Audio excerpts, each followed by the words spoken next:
இடைத்தேர்தல் நடைபெறவுள்ள சட்டமன்ற தொகுதியான விக்கிரவாண்டியில் மக்களின் அத்தியாவசிய கோரிக்கையாக உள்ளது பேருந்து நிறுத்தம்.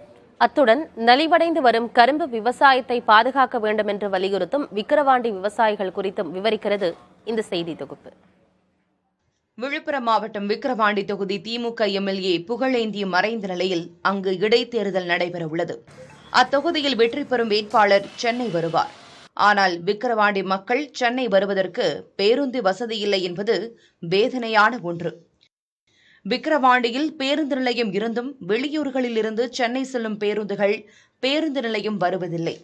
அதேபோல் கோவை, மதுரை உட்பட முக்கிய நகரங்களுக்கு செல்லும் பேருந்துகளும் விக்கிரவாண்டி பேருந்து நிலையத்திற்கு வருவதில்லை என வேதனை தெரிவிக்கின்றனர் அப்பகுதி மக்கள். இங்கே பஸ் கிடையாது, மெட்ராஸ் வண்டியெல்லாம் இங்கே வரல. ஆமாம், மக்கள்லாம் என்ன பண்ணுவாங்க? அதான் விழுப்புரம் வைக்கிற வண்டி தான் போவாங்க. ஆமாம், டோல்கட்டில் போய் ஏறுவாங்க எல்லாம். மெட்ராஸ் போறவங்களும் மெட்ராஸ்ல இருந்து இப்ப விக்கிரவாண்டி வர்றவங்க எல்லாம் என்ன பண்றாங்க? பஸ் உள்ள வருதா வரலையா?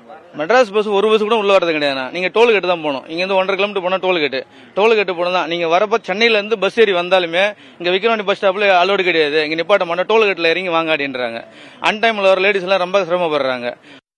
கடந்த 10 ஆண்டுகளாக இதே நிலை நீடித்து வருவதால் விக்கிரவாண்டி வந்து செல்லும் வகையில் வெளியூர் பேருந்துகள் இயக்கப்பட வேண்டும் என்பதை தேர்வாகும் சட்டமன்ற உறுப்பினர் உறுதிப்படுத்த வேண்டும் என்கின்றனர்.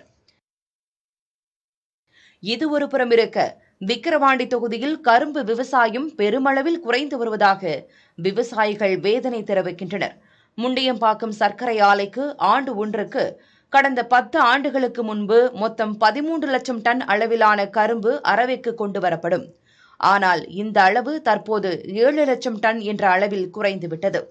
விவசாயிகள் கரும்பு விளைவித்தலை கைவிடுவதற்கு முக்கிய காரணிகளாக கரும்பு வெட்ட ஆட்கள் கிடைப்பதில்லை, காட்டுப்பன்றிகளின் தொந்தரவு உள்ளிட்டவை நிகழ்கின்றன என்கின்றனர் கரும்பு விவசாயிகள். கரும்பு தற்பொழுது லாபகரமாக இல்லை.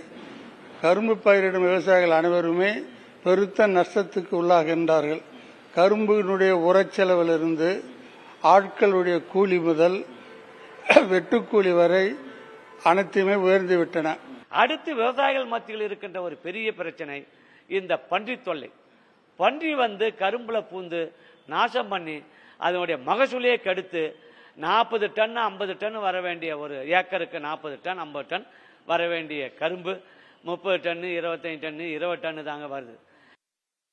கரும்பு பயிரிடுவதில் அதிகளவு நஷ்டம் மட்டுமே கிடைப்பதால் கரும்புக்கான ஆதார விலையாக ஒரு டன்னுக்கு 4000 ரூபாய் வழங்க வேண்டும் என அவர்கள் கோரிக்கை வைக்கின்றனர். வெற்றி பெறும் எம்எல்ஏ இதனை சட்டமன்றத்தில் தங்களின் குரலாக ஒலிக்க முன்வர வேண்டும் என கரும்பு விவசாயிகள் கோரிக்கை விடுக்கின்றனர். இதேபோன்று பல்வேறு கோரிக்கைகளை முன்வைக்கும் விக்கிரவாண்டி மக்களின் வாக்கு யாருக்கு என்பதை ஜூலை 13ஆம் தேதியில் தெரியும். புதிய தலைமுறைக்காக ஒளிப்பதிவாளர் கேசவனுடன் செய்தியாளர் சுரேஷ்குமார்.